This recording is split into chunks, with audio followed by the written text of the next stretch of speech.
Hello, welcome back to খেলো Bangla channel. আজকের এই ভিডিওতে তোমাদেরকে জানাতে চলেছি মেহতাব সিং কি আলটিমেট ইস্ট বেঙ্গলে জয়েন করতে চলেছে, কি আপডেট বেরিয়ে আসছে তার খবর দেবো আজকের এই ভিডিওতে।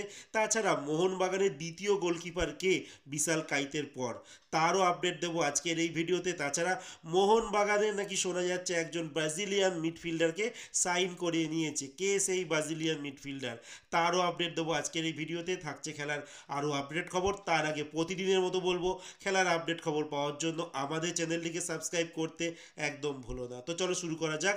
আজকে প্রথম খবর দল বদলের একটা অফিসিয়াল অ্যানাউন্সমেন্ট হয়ে গেছে নর্থ ইস্ট ইউনাইটেড এফসির তরফ থেকে।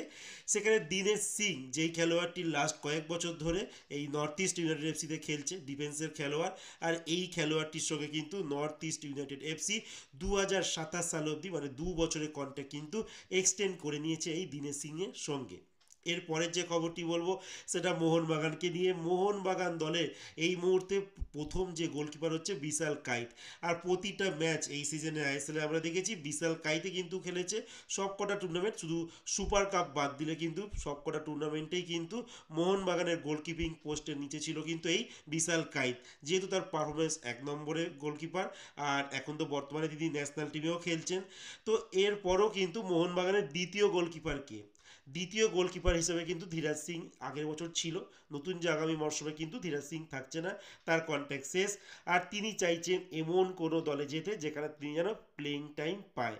এর আগে যখন তিনি মোহনবাগানে সই করেছিলেন তার সঙ্গে কথা হয়েছিল 6-7টা ম্যাচ তাকে কম করে খেলাতে হবে, বাট সেই সুযোগটা তিনি পাননি। আর তিনি চাইছেন জাতীয় দলের হয়ে খেলতে। তার সতীর্থ খেলোয়াড় প্রভসুমান গিল, যেই খেলোয়াড়টি এখন ইস্ট বেঙ্গলে রেগুলার বেসিসে খেলে, ইস্ট বেঙ্গলের প্রথম গোলকিপার, বাট তিনি কিন্তু এখন কোনো টিমের রেগুলার মানে প্রথম চয়েস গোলকিপার নন। আর তার কাছে আইএসএল ছাড়াও আই লিগের দলের অফার আছে, বাট তিনি আই লিগে যেতে চাইছেন না। তিনি চাইছেন, তার এজেন্টকে বলেছেন যে তিনি আইএসএলেরই কোনো দল খুঁজে দিতে যেখানে প্রথম গোলকিপার হিসেবে সেই দলে যেন খেলতে পায়, তেমন একটা দল খুঁজে দিতে। তো এখনও অবধি কিন্তু ধীরাজ সিং কোনো দল পায়নি। আর মোহনবাগানের সঙ্গে কিন্তু তার চুক্তিও শেষ। তো আলটিমেট নতুন মরশুমে কিন্তু ধীরাজ সিং থাকছে না। আর আমি কয়েকটা ভিডিও আগে তোমাদের জানিয়েছিলাম মোহনবাগান কিন্তু এফসি গোয়ার এই মুহূর্তের 1 নম্বর গোলকিপার ঋত্বিক তিওয়ারির সঙ্গে কিন্তু কথাবার্তা চালাচ্ছিল। বাট সেটা কিন্তু প্রথমেই বলে রাখি প্রাথমিক পর্যায়ে একটা কথাবার্তা, তারপরে কিন্তু আর কিছু কথাবার্তা এগোয়নি। আর যেহেতু ঋত্বিক তিওয়ারি এবছর কিন্তু দারুণ খেলেছে, লাস্ট ইয়ারও ভালো খেলেছিল এফসি গোয়ার হয়ে, তো সেই ক্ষেত্রে তিনি যদি মোহনবাগানে আসে তিনি কিন্তু সেকেন্ড গোলকিপার হয়ে যাবে।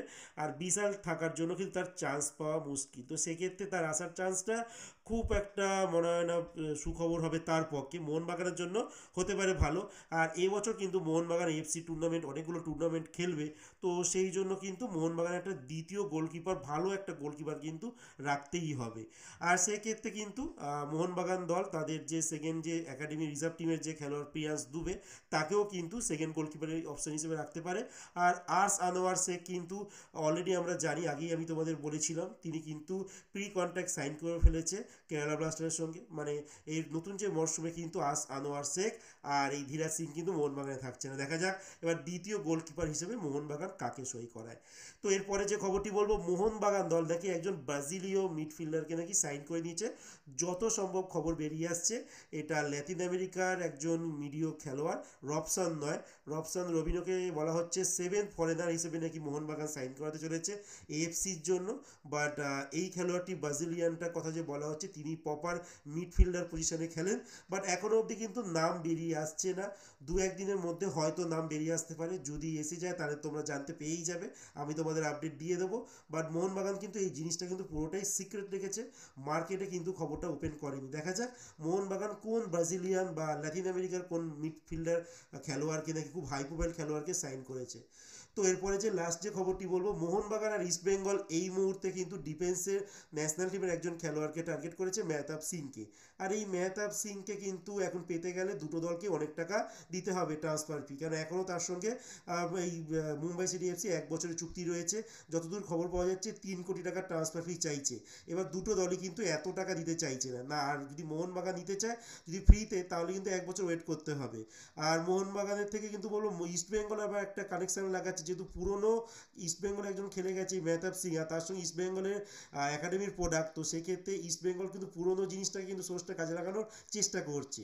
বাট গতকাল থেকে কিন্তু ইন্ডিয়া ন্যাশনাল টিমের ক্যাম্প শুরু হয়ে গেছে কলকাতায়। সেখানে কিন্তু একটা মজার ব্যাপার হয়েছে। তো সেখানে আনোয়ার আলী আর মেহতাব সিং একসঙ্গে প্র্যাকটিস করছিলেন।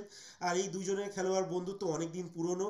আর যখন বাসে উঠছিলেন, রিপোর্টাররা, অনেক সাপোর্টাররা যখন জিজ্ঞাসা করছিলেন মেহতাব সিং কি আসছে ইস্ট বেঙ্গলে, তখন হাসির ছলে এই আনোয়ার আলী কিন্তু তিনি বলেন যে হ্যাঁ তিনি আসছেন, এরকম একটা বলে যায়। বাট পুরোটাই কিন্তু মজার ব্যাপার। বাট এখনও অবধি বলা যাচ্ছে না যে মেহতাব সিং কোথায় যাবে। এত টাকাই ট্রান্সফার ফি চেয়েছে যে দুটো দল কিন্তু এখন ভাবনা চিন্তায় পড়ে গেছে যে মেহতাব সিংয়ের জন্য 3 কোটি টাকার ট্রান্সফার ফি কি দেওয়া কতটা যুক্তিসঙ্গত, তো নাকি ওয়েট করে যাবে। তো দেখা যাক আলটিমেট কি হয়। তো মেহতাব সিং কিন্তু এখনও কোন ক্লাবে যাচ্ছে সেটা কিন্তু চূড়ান্তভাবে এখনও বলা যাচ্ছে না। বাট একটা মজা করেছিলেন এই আনোয়ার আলী যে তিনি ইস্ট বেঙ্গল নাকি আসছেন। তো আজকের মতো খেলার খবর এতটুকুই। ভালো থেকো, সুস্থ থেকো, দেখা হচ্ছে নতুন একটি ভিডিওতে।